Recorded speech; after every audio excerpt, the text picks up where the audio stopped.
Rangeland Management, take 402. Hello, Governor Otter. We devised a Western Rangeland Management Plan for the state of Idaho, and I'm going to be starting with some background information about rangeland. Rangeland is land that is not farmed or irrigated, and it's not forested, and it includes grasslands, savannas, tundra, and open woodlands. It's also 44% of Idaho's land. There are 5 types of rangelands, which include Pacific bunchgrass, salt desert shrublands, juniper woodlands, sagebrush grasslands, and coniferous forests and mountain meadows.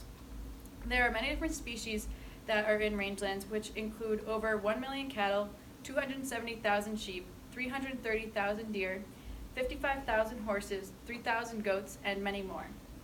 There are 3 things that management uses to determine rangeland trends, which include ecological sites, steady states, and transition models. Ecological sites provide information for interpreting rangeland, soils, and vegetation, which tells management how the land will respond to different management activities or disturbances.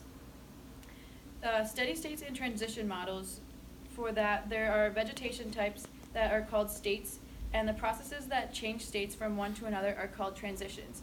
And when states are resistant to change, they're called steady states. So this tells management how resistant to change the area will be.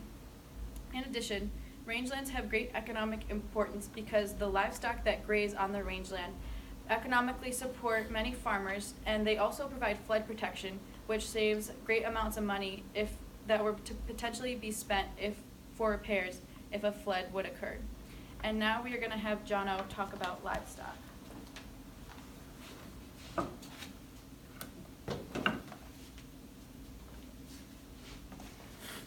Grazing is one of the most widespread and important uses of rangelands. Renewable plant resources found in rangelands provide the forage for livestock like cattle, sheep, and goats. The livestock, in return, provide food and fiber for people around the world. The importance of rangelands for livestock cannot be understated. This is why Idaho implemented the Taylor Grazing Act, which improves and maintains rangeland conditions. Grazing needs to be planned to appropriately manage those rangelands.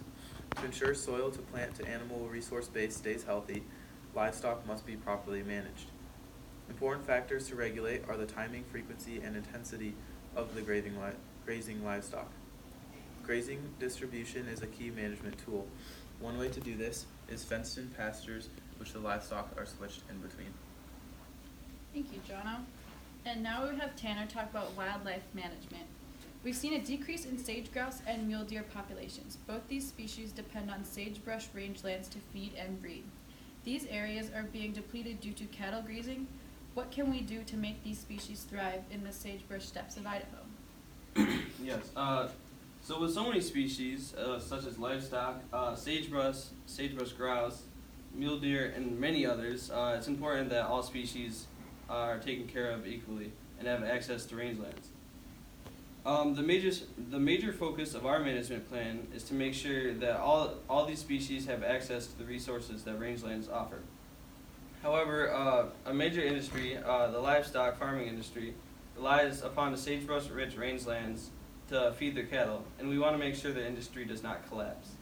Currently, Idaho rangeland managers have been restricting cattle from sagebrush grouse breeding grounds. In recent years, however, we have seen a decrease in sagebrush grouse populations. We believe the decline in populations is caused by lack of cattle grazing. According to research from rangeland managers, sagebrush grouse breed better in areas where cattle grazing is allowed. However, if we allow for cattle to continue to graze, another species native to Idaho will be impacted. The mule deer is another species which is dependent upon rangelands to feed and breed. And overgrazing could cause mule deer and ultimately all species to lose access to sagebrush by turning them into barren landscapes. To counter overgrazing, we have developed a plan, the Idaho Rotational Grazing Initiative. With this initiative, cattle farmers will be required to separate rangeland into 4 zones and rotate their cattle every 4 weeks, or every 2 weeks, I'm sorry.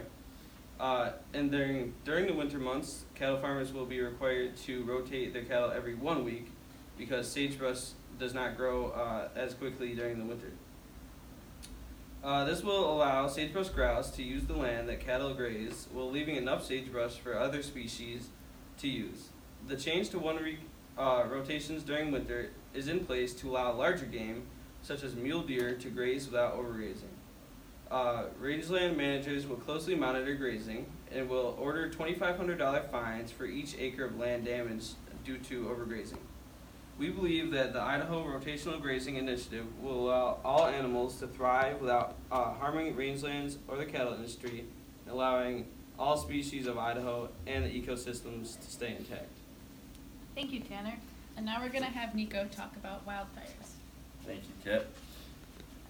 Wildfires devastate the rangelands of Idaho every year, so we came up with the Idaho Wildfire Prevention Plan, which uses prescribed fires every 2 years to prevent the buildup of excess decaying material that would lead to excess fuel that would cause uncontrollable wildfires, which damage property and can often cause harm to people and animals.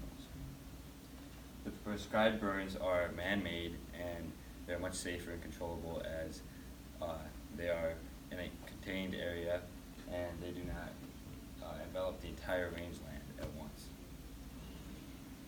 Wildfires are good because they fertilize the land and they prevent the buildup of excess decaying material. They also kill insects and diseases that harm the plants and wildlife of the rangelands. By using the prescribed fires, Idaho will be safer and our rangelands will be kept at a much healthier standard. Thank you, Nico. And lastly, we are going to have Ethan talk about noxious weeds. Noxious weeds have become a huge problem in Idaho. Some noxious weeds in Idaho are the stinking nightshade and the Solanum rostratum.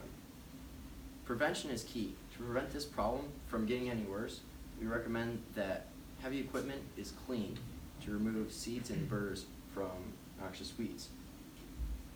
According to Idaho Invasive Species Act of 2008, as well as the Federal Noxious Weed Act of 1974, the state as well as local communities have a responsibility to investigate and eradicate invasive noxious weeds if local communities are concerned.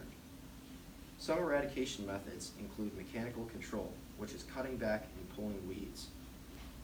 Another method is cultural control, providing an environment that discourages noxious weed growth, and biological control, which is the introduction of a natural predator or a natural fungus that destroys the noxious weeds. The plan we prescribe to fix this is the Integrated Weed Management Plan, or IWM, which involves cutting back weeds to initially reduce noxious weed populations, then adding controlled chemicals to the environment to discourage noxious weed growth, in addition to introducing natural predators of the discovered noxious weeds.